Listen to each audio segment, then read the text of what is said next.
Tonight, lockdown lifted. Greater Brisbane's hard work pays off. No new cases, a happy premier, and in 1 hour, things will nearly return to normal. But the city will need to breathe its sigh of relief into a mask, with some restrictions to remain in place. Passing the test, the Gabba finally given the green light for the cricket with a crowd of 50% capacity. A battle in the dying days of the Trump regime. Will he become the first president to be impeached twice? In 10 years since the heartbreak and the horror, Queenslanders look back on the 2011 floods that changed the state forever.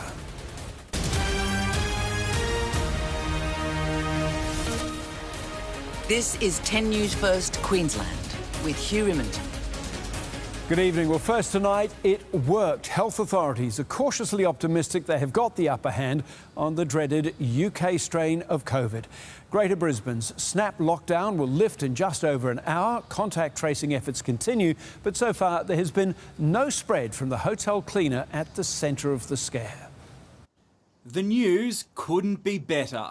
We are able to end our lockdown after 3 days. From more than 18,000 tests, not a single case in the community and only 4 detected in hotel quarantine. A feared outbreak of the super contagious UK strain thwarted for now. I'm really thrilled about it, and thrilled in the fact that, we've gotten over probably the worst of it. I'm ecstatic, actually, but I think I'm glad that everyone complied and we were able to get out at 6 o'clock tonight. The lockdown lifts at 6 p.m. Masks will remain mandatory across Greater Brisbane at shopping centres, supermarkets, gyms and anywhere indoors you can't socially distance, but they no longer need to be worn outdoors while exercising or inside your car. Masks are quite a game changer. We didn't have masks back in March when we did all of those restrictions then. We do have masks, so we can be more confident about our other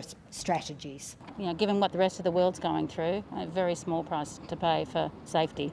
It seems not everyone agrees with claims a woman refused to wear a face covering at a Tenerife cafe.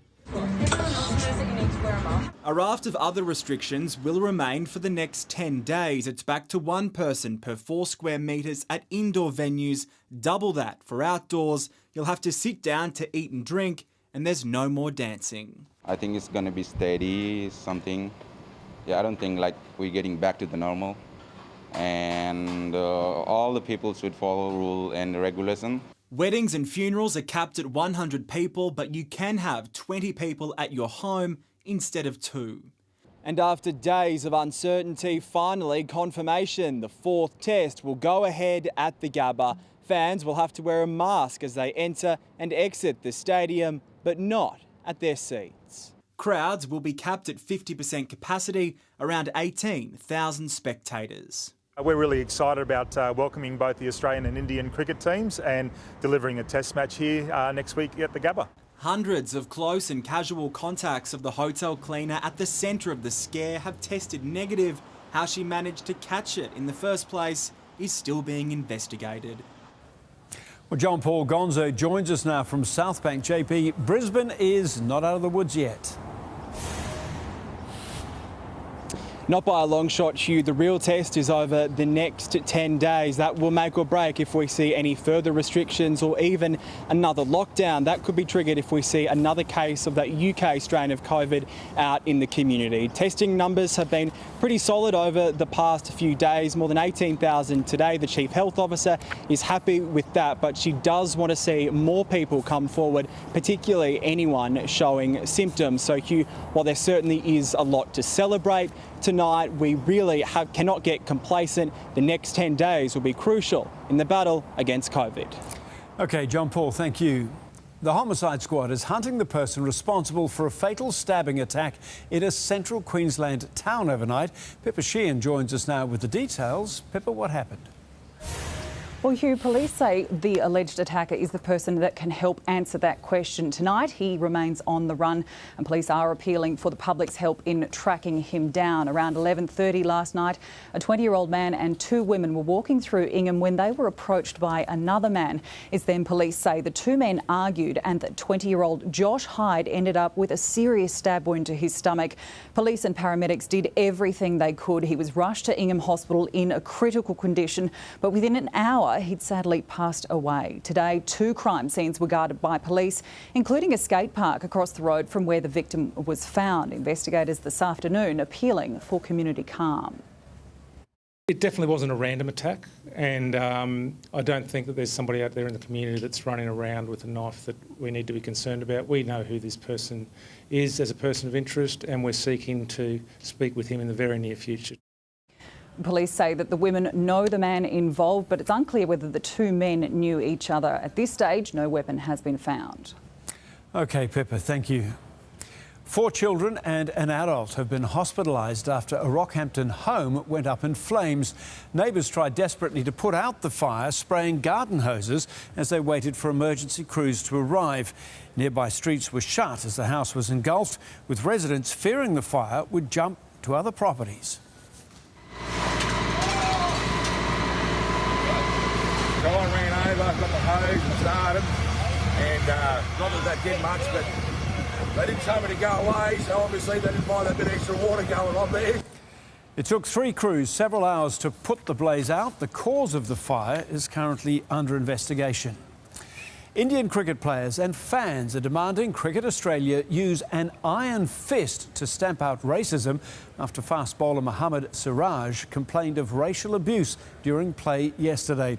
Police and cricket authorities are investigating, but players say this is not an isolated incident. Play halted and police called in. But it's clearly cut to the nerve of this Indian team, and rightfully so. An official complaint has been lodged by the Indian team after fast bowler Mohammad Siraj says he was the target of racial abuse from the stands, leading to 9 spectators being removed from the ground. This is my 4th tour to Australia, and Sydney, especially here, has been. We've had a few experiences even in the past. This must be definitely dealt with iron fist. The players are expected to be interviewed after the end of today's play. The investigations are going on at the moment. I know New South Wales police have spoken to every single person in that bay, so we'll await the outcome of those investigations. But there are differing accounts as to what was said and by whom. Indian media are now reporting a day earlier, on the Saturday, Siraj was called a brown dog and told to go home. I've hated it as a player, I hate it as a coach. We've seen it in different parts of the world, and it's really sad to see it happen in Australia. I don't believe we have an inherent problem with racism. I don't. I do believe that it rears its ugly head from time to time, and we need to always be vigilant. Former leg spinner Kerry O'Keefe says sledging in any form needs to end. 95% of sledging is unfunny. A huge percentage of it is personal abuse dressed up. Today, fans backed him. It's just plain rudeness. It's just wrong. We take that very seriously. We do not tolerate any bad behaviour, any abuse to any players or anyone. But it's not the only incident that's alleged to have occurred. Other Indian players say they were also subjected to racial slurs from the Barongal stand on Friday and Saturday.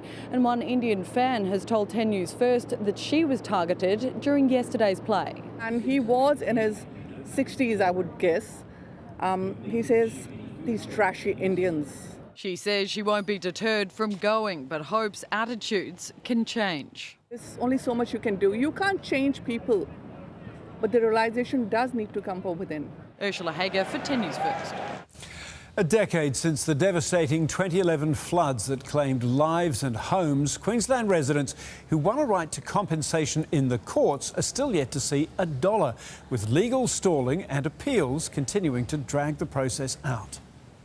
In Woogaroo Street, Goodna, time has stood still for a decade. I'm more frustrated than anything else that it's taking so long. Frank Beaumont lost more than his home in the rush of brown water. My wife was one, my kids, Some didn't come back to the house for 3 years because they just couldn't stand what they saw. Flood victims have divorced, families have split up. This has gone on for 10 years. In 2019, flood victims won an historic class action which found the state government and 2 dam operators negligent in their management of Wivenhoe and Somerset dams. But court appeals mean they're yet to see a cent. The government has accepted the court decision, they've accepted the umpire's decision, but we are still battling 7,000 claimants. This was Damien Main's place at Goodna, free from the water but not the mud. If I was at fault with the insurance company, I'd have to pay it or go to jail. So how come they don't go to jail?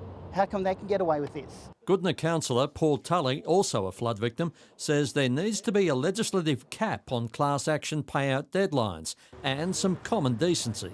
They need to sit with their insurers and say enough is enough.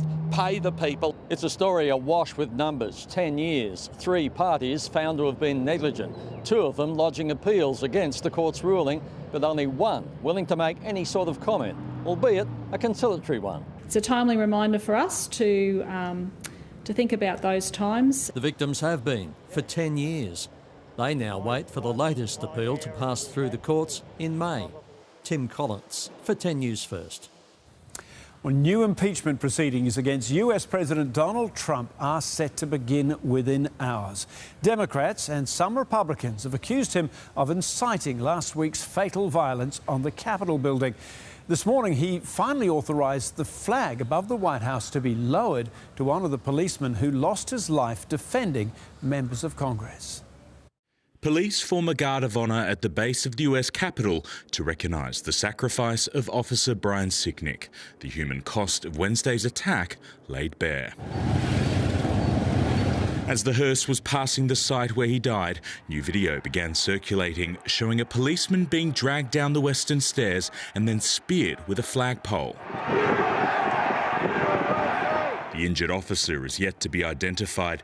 News also broke that another policeman under siege that day, Howard Liebengood, took his own life overnight. In one event, more police officers have died or been injured than in all of the anti-police protests over the past year. 4 days on, President Trump finally agreed to fly the flag above the White House at half-staff. Speaker Nancy Pelosi gave CBS's 60 Minutes a first-hand account. This door, they broke down. As you can see. Oh my goodness. They broke that down. Revealing just how close protesters came. The staff went under the table, barricaded the door, turned out the lights, and were silent in the dark. Under the table for 2.5 hours. New stories of heroism are also emerging. Officer Eugene Goodman insulted protesters to lure them away from the Senate chamber on the other side of the staircase where lawmakers were evacuating. And the rioter who brought plastic handcuffs to possibly take hostages has been arrested after he was identified in a photo next to his mother outside. Tomorrow, Democrats will begin impeachment proceedings against President Trump for the second time. Republicans are warning it'll only fuel divisions, but the Democrats' response is there can't be unity without accountability. We came close to half of the House nearly dying on Wednesday. And if a foreign head of state, if another head of state came in and ordered an attack on the United States Congress, would we say that that should not be prosecuted? Former Republican Governor Arnold Schwarzenegger compared the attack to the rise of Nazi Germany. My father and our neighbors were misled also with lies, and I know where such lies lead. President Trump is a failed leader. He will go down in history as the worst president ever. What's going on behind the white walls of the president's house is now anyone's guess after Trump was banned from social media. But the speculation is he's considering pardoning all those involved. Eamon Ashton-Atkinson for 10 News First, Washington. Well, still ahead, as the end nears for JobKeeper, small businesses voice their fears of facing future lockdowns without support. How a new streamlined traffic light system could signal the way towards COVID-safe travel. Hunting for answers, a black box signal sparks hope of a breakthrough in the latest Indonesian air crash tragedy. 10 years on, we'll take a special look back on the 2011 floods that changed Queensland forever. And make lamb, not walls, the commercial that pokes fun at our border wars this summer.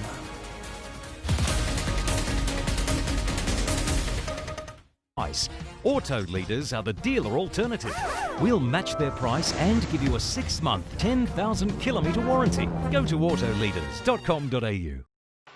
Well, good afternoon. As you can imagine, the road's very, very quiet as we head towards the last hour of lockdown. No problems on the Bruce Highway this afternoon. The Gateway looking pretty good top to bottom as well, up through Boondall all the way through to the Bruce Highway. Even the M1 through Underwood, which is normally chock-a-block pretty much in both directions at the moment. As you can see here, that is looking A-OK. And the run on the Logan Motorway, a little bit wet there, the odd shower or two floating about, but the Mount Lindsay Highway and the Logan Motorway is doing A-OK, as you can see right here. I'm Dave Andrews, thanks to Auto Leaders, and I'll be back to check the roads again for you a little later in the bulletin. A mother and her 3 young girls killed in a horrific house fire have been remembered today as bright and happy. The only survivor, the siblings' father, remains in hospital under police guard. Strangers and friends started a shrine, leaving letters, flowers and toys for Kararu Okano and her 3 daughters. She was a wonderful, devoted, loving mother. The girls were beautiful. That's what's the saddest part about it. I saw them every single day going to school. Vinyana Parsi danced with the oldest of the siblings, Ako. We were like sisters. Our connection was very strong. Today, she laid flowers for her friend. She always was so bright and always had a smile on her face. I know everyone will love her and miss her forever. The fire ignited in the garage. Explosions rang out. The children, aged 3, 5 and 8, were trapped upstairs with their mother. The only survivor was her partner, Hiroyuki Kikuchi. Then he started shouting, my kids, there are kids upstairs. And he ran up with, I think, 2 firemen. About an hour earlier, the family of 5 were seen eating ice cream together. The father remains in hospital under police guard. Today, his condition improved from critical to serious, but detectives say it'll still be some time before they're able to talk to him. There was burn marks on his back, and the whole face was black, and he was under shock. The girl's grandfather, who lives in Japan, says January 10th will be remembered as a sad day. I'd like to go to Melbourne right now, but I'm not sure what will happen due to the influence of coronavirus. I love them, always in my heart. The community mourns. Beloved young girls, rest in peace. Christina Costalis for 10 News First. All travellers heading to Victoria will now be required to have a permit to enter the state under a new system designed to help with contact tracing. There'll be 3 levels of permit based on a traffic light system. People travelling from a red zone will not be allowed to enter Victoria. Others will face different restrictions. Later in the week, we hope to be able to have more to say about Sydney and Brisbane. I want to thank particularly all of those people who are very patiently waiting until the public health advice allows us to have those people return home. Permits are available from the Services Victoria website from tonight. Billions of dollars in tax cuts and fewer employers in need of the JobKeeper lifeline. That's the line the federal government was spruiking today on Australia's economic rebound. The acting Prime Minister is also claiming businesses want JobKeeper to end. Well, he's now been slammed as being out of touch. A material improvement for the Cotton On Group, today taking the Treasurer on a tour of its soon-to-be expanded warehouse. We're still feeling conservative but optimistic around the next 12 months. The retail giant had 5,500 employees on JobKeeper last year. We closed almost 1,300 stores at one point in time. In Australia, we had all of our 650 stores closed at one point in time. But now, their business and their workers have graduated from JobKeeper. As the economy is picked up. Most recent figures show 1.5 million Australians are still relying on the $1,000 fortnightly payment, which ends in March. But it was always meant to be a temporary program. It was always designed to help get businesses to the other side, and it's not the only support measure that we have in place. Pointing to tax cuts. Data from the Australian Taxation Office revealing almost $7 billion has flowed back to millions of Aussie workers since July. But with lockdowns and border restrictions a common occurrence, the opposition wants support measures extended. A rhetoric from the government wants to pretend that everybody's fine and everybody's out of the woods. The acting Prime Minister claims businesses from start at A, accountants, and you could work right through to Z, zoos, have told him they want the wage subsidy to be tapered off, also seeming to mix up JobKeeper and JobSeeker. Some of those workers who, have been sitting on the couch and being, dare I say, lounge lizards for for too long. The acting Prime Minister is so spectacularly out of touch. Scott Morrison's on leave this week but says he will stay in touch with the Chief Medical Officer. Chloe Boris for 10 News First. Coming up next, the chilling final photo posted by a pregnant mother moments before her plane crashed. Suicidal negativism, the Pope's strong stance on the COVID-19 vaccine. And the Champs-Élysées transformed the bold plan to redevelop one of the world's most famous avenues. First, though, let's get a quick look at today's weather. Here is Josh with the latest. Good evening, Hugh. Well, the rain continues to fall across North Queensland, a trough of low pressure that extends into a weak tropical low situated off the Townsville coast to send in some big totals. We've also seen some light shower activity across parts of the Gold Coast today. Currumbin Creek picking up 2 millimetres into the rain gauge since 9 o'clock this morning. Other areas of Brisbane and the Sunshine Coast did remain essentially dry, but as we take a look at North Queensland, it's been a different story altogether. Some huge falls around parts of the Central Coast, up through the Herbert and Libertican and the far North Coast. And just have a look at these totals. Areas like Mackay picking up 191 millimetres into the rain gauge, through the adjacent inland, Mount William 182, Hamilton Island 150 plus, and Proserpine 136 millimetres to 9 o'clock this morning, so some big totals. In terms of temperatures for the southeast, Brisbane hit 29 degrees on Monday afternoon, one below average for this time of year. 27 at the top of the Golden Sunshine Coast, 28 at Logan and 29 degrees at Ipswich. But of course, stay with us. I'll be back at 5 to 6 with all the week's weather details.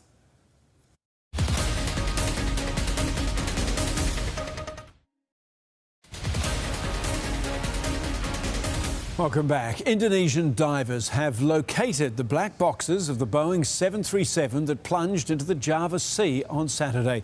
They've also recovered more bodies as family members congregate at victim identification centres for any sign of their lost loved ones.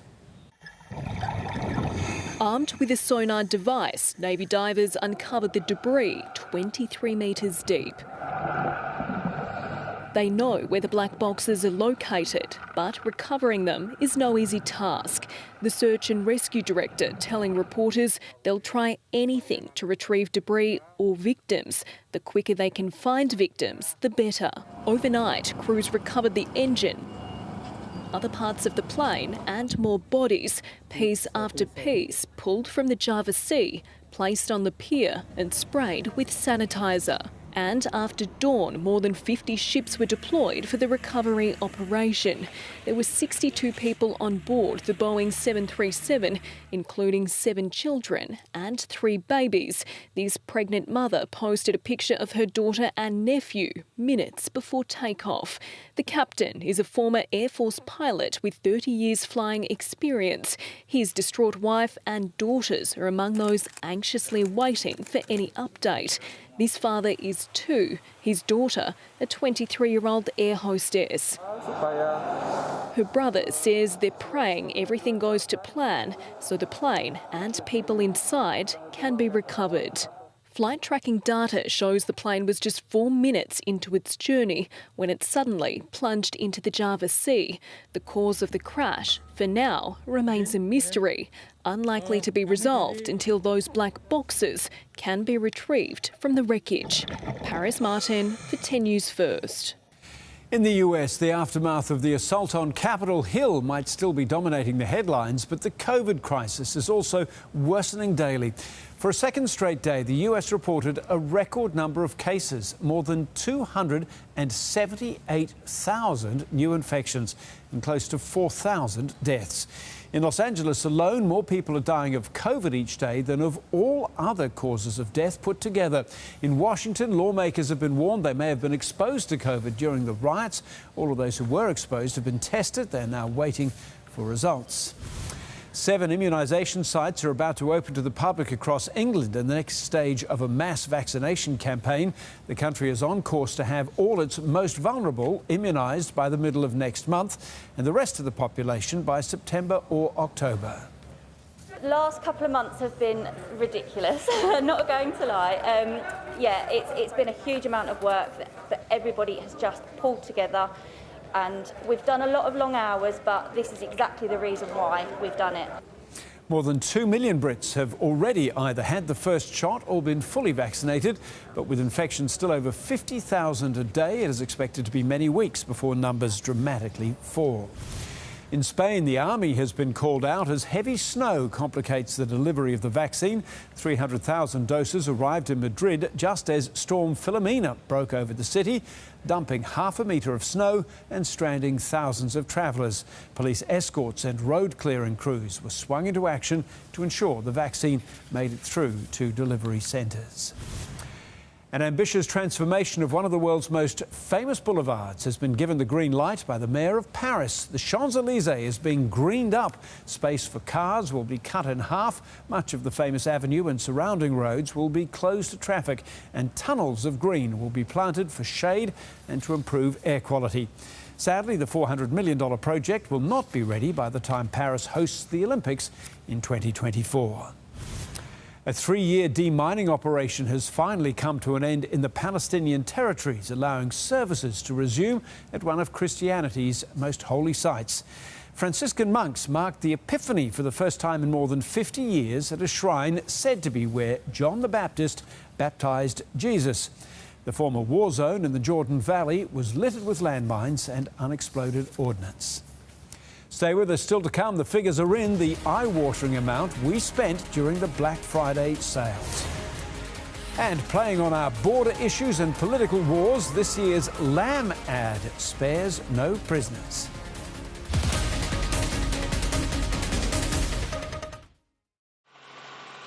Hello again. Well, the end of lockdown nearly here and the roads very, very quiet still. Of course, they'll increase tomorrow with everyone back out and about again. But at the moment, the run here on the Ipswich motorway, as you can see, very, very light traffic heading through Darra and through Oxley. The Centenary Highway, same story there as well between Darra and the Jindalee Bridge. Been a really good run all afternoon coming through Mount Omni here. And the run down the Western Freeway or leaving the city, heading out from Mount Cootha out towards Fig Tree Pocket. Really good going here. And heading down towards the city as well is looking A-OK. I'm Dave Andrews. Thanks to Auto Leaders. Have a great night tonight. I'll see you tomorrow. Our top stories tonight. The countdown is on until Greater Brisbane's lockdown is lifted. The shutdown will ease at 6 p.m. tonight. Some restrictions remain in place, though. Everyone will still have to wear a mask in places like supermarkets for the next 10 days. And a young man has been stabbed to death during an alleged street fight in North Queensland. Investigations are underway. Well, rarely have Queenslanders stared down disaster as they did during the 2011 floods. This time a decade ago, much of Brisbane was underwater and huge parts of the state had been crippled by an unrelenting force of nature. 33 people died. In this special report, we look back on the events which left an indelible mark on the state. Brisbane underwater.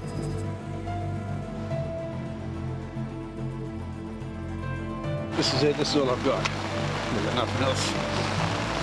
It must be hard, mate. We have a grim and desperate situation. January 2011, the dawn of a new year in Queensland brought little celebration. The state already soaked after the wettest December on record. It fell so fast in the bush, for the first time in our history, a mandatory evacuation was ordered for Theodore, from the far north to the outback. The rain was relentless and rivers kept rising. So the series of events over that summer of disasters, was extraordinary. But nothing could prepare anyone for what unfolded in Toowoomba and the Lockyer Valley, the Garden City filled with a torrent of angry water that carved through town. If that was bad, what was to come was horrifying. Grantham was essentially washed away, entire homes ripped from their foundations, with families still inside. And others went to help them, and then it just destroyed them and fell down on top of people. People were hearing the lady scream, and yeah, it's just horrendous. The inland tsunami, an 8-metre wall of water, hit with devastating force. There was virtually no warning. Residents climbed to the top of their homes in a desperate bid for survival, but not everyone could be saved. And we knew that there were literally hundreds of people sitting on their rooftops, very old, frail people, people with very young babies. We couldn't get in, no one could get to help them, and we didn't know whether the water was going to keep rising. That was a terrifying moment. 33 people lost their lives, among them Donna and Jordan Bryce. Jordan showed incredible bravery, insisting his younger brother Blake get rescued before him. 3 people have never been found. As they keep saying, every day longer is, a little bit closer to not seeing them at all. All that water had to go somewhere. Wivenhoe Dam, designed to protect us from flood, couldn't cope. On January 13, the Brisbane River peaked at 4.46 metres. Riverside restaurants smashed into bridges, and the River Walk floated out to sea. In the end, 29,000 homes and businesses were inundated, affecting 2.5 million Queenslanders. Jessica Ritchie was one of them. Her Auchenflower apartment went under. She swam through water to save her possessions, the ordeal leaving her with PTSD. To see the water lapping at the second level of your home was just devastating and just so surreal. To be able to swim to your balcony where there's a soccer field, I couldn't believe it. I was in shock. 78% of the state was declared a disaster zone, an area bigger than France and Germany combined. This is our life. We've been married almost 36 years. This was everything. We have nothing. The damage so widespread, the then Premier was brought to tears. I want us to remember who we are. We are Queenslanders. We're the people that they breed tough north of the border. We're the ones that they knock down and we get up again. We all needed to stop for a moment, have a little cry for what we'd lost, for the grief, for the fear, and then that helped us to kind of have that little cry and then get on with it. That this weather may break our hearts, and it is doing that, but it will not break our will. And it didn't. The water eventually washed away, leaving behind a muddy mess. But the victims didn't have to face it alone. An army of strangers mobilised. Coming up! 55,000 people rolled up their sleeves, working for days to help residents and businesses get back on their feet. We've got to get it filled as the trucks come in. So we're just turning them around as quick as possible. It's devastating, but you've still got to get on. There's not much worse. At least we're still here. From the depths of despair, Queensland's spirit shone through. In the months and years after the flood disaster, emergency services refined their response. QFES now better equipped to deal with swiftwater rescues. And examples of that are like sort of motorised swiftwater rescue craft, engaging in sort of interoperability with helicopters and those things in the specialist rescue sense. And while lessons have been learned, we'll always be at the mercy of Mother Nature. John Paul Gonzo for 10 News First. Still brings back a shiver, doesn't it? Well, Matt Burke is here to change the pace a little. He's got the day in sport. And, of course, we're all talking about India at their most stubborn today. Yeah, that's exactly right, Hugh. Australia toiled on a flat track, but it was a day of missed chances in the field as India stood firm. While in the BBL, last ball heartache for the Heat as the veteran steers home the Sixers. And the Suns tread lightly as Matt Rowell edges his way back to full fitness.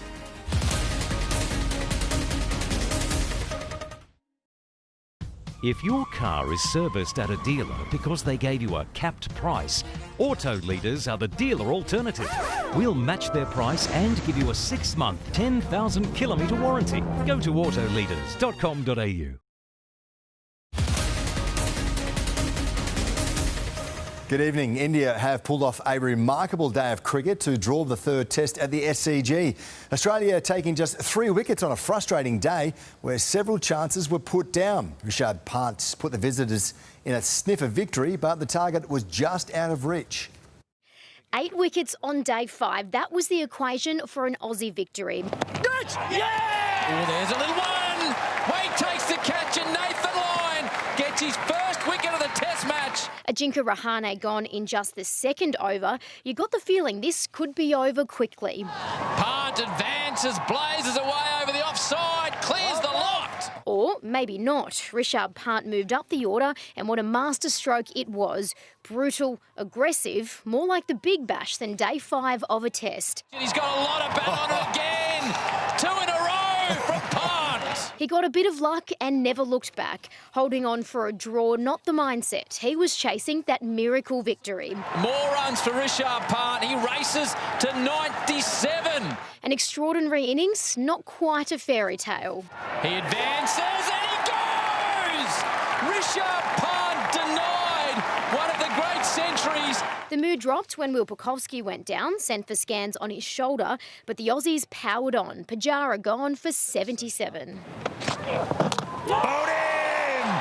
Big wicket for Hazelwood. India were brave to say the least. Hamstring injuries, nasty blows. Inside edge onto the ribs there, I reckon. Ouch. And somehow Bahari and Ashwin survived an Aussie onslaught for hours.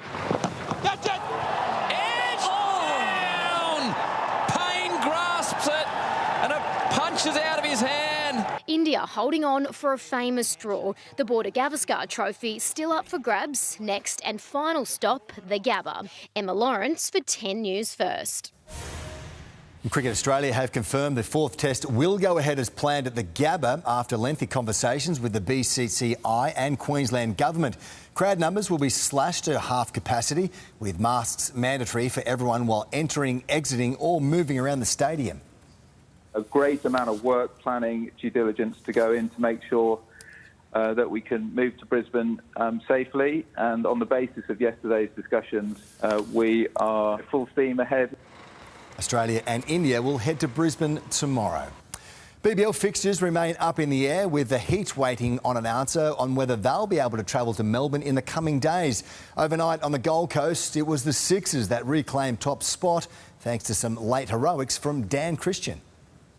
He's been doing this for over a decade.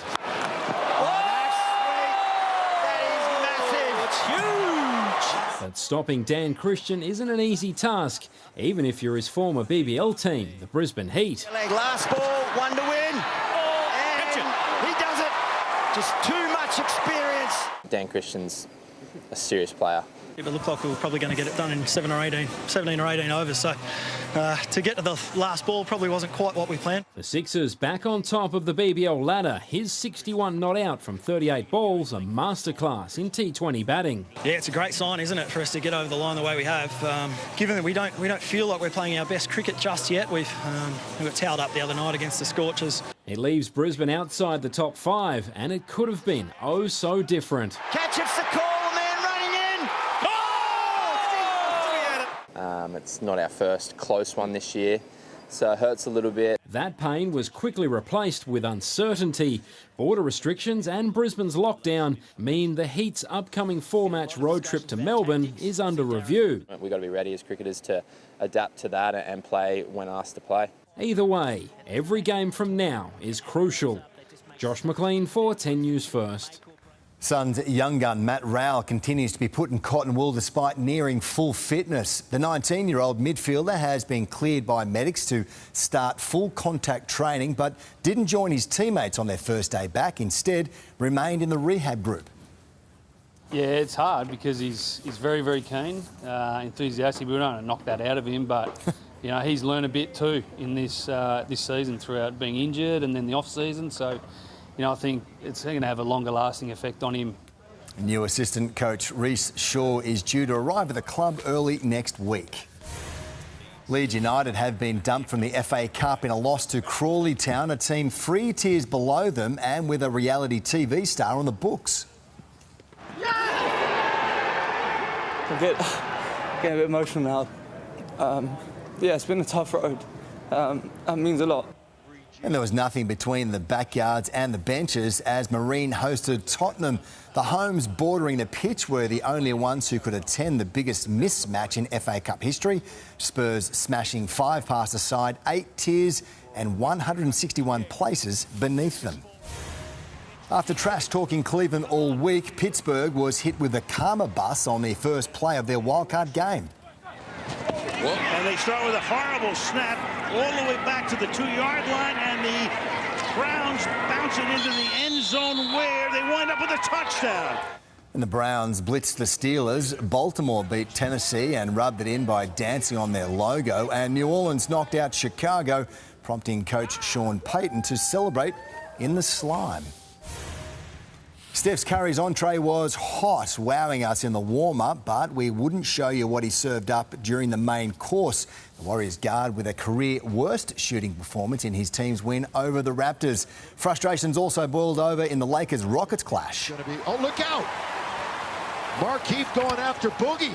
Whoa, something really incited Markeith Morris. And Morris was ejected, and it didn't take long for DeMarcus Cousins to join him after a crude foul on the King. The Lakers show continues to roll on with an 8-point win. And Hugh, back to the cricket, up to the Gabba now, Australia's favourite place to play cricket. Absolutely, the big finale. Thank you, Matt. Coming up next, the sunshine has returned after a few wet days. Josh has the week ahead in weather.